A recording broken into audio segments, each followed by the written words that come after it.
You may have seen in the news recently where a security firm discovered a group of Russian hackers had collected over 1.2 billion usernames and passwords and half a billion email addresses. These were stolen from hundreds of thousands of websites and affect millions of people.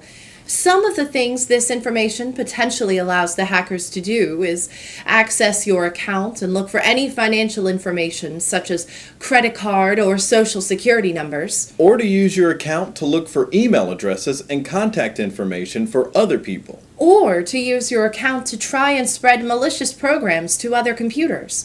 For example, by posting links to infected websites using your information. And in the most direct cases, they may try to take the funds directly from your financial accounts, pretend to be you and ask for money from your friends and family, or even take your files hostage and demand a ransom to get them back. Most often, though, these sorts of hackers try to stay under the radar.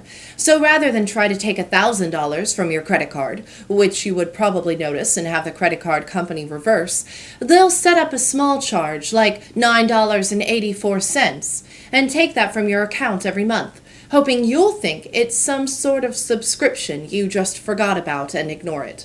Here are 7 tips for protecting yourself from these sorts of security risks. Change your passwords often and use strong passwords, not words or dates that can be easily guessed. If it's available, use two-factor authentication for important accounts. Ask us about that if you aren't sure.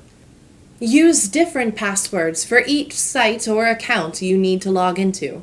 For example, some people have one basic password, but then add a few letters, numbers, or symbols to make it different for different sites. That way, if the password to your online book club website is stolen, at least you know they won't easily get into your bank information too. Have good malware protection.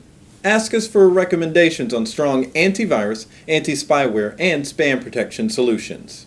If someone calls you claiming they're with Microsoft or AOL or some other large company and they've detected a problem with your computer, just hang up. These scammers just want your money and access to your computer. Check your financial statements monthly and pay attention to any unusual small amounts. If you don't recognize it, call your credit card company and get the charge reversed. Close accounts you don't use anymore, especially old email accounts that might get hijacked without you noticing. Back up your data. It's a good idea to have your data backed up locally and to a safe online backup service as well. This keeps you safe in case of a crashed hard drive or natural disaster. Plus, it means you don't have to pay off the criminals if you do get infected with one of these so-called ransomware viruses. If you think your computer or server may be compromised, or if you have any questions about your overall computer security, give us a call. We're here to help.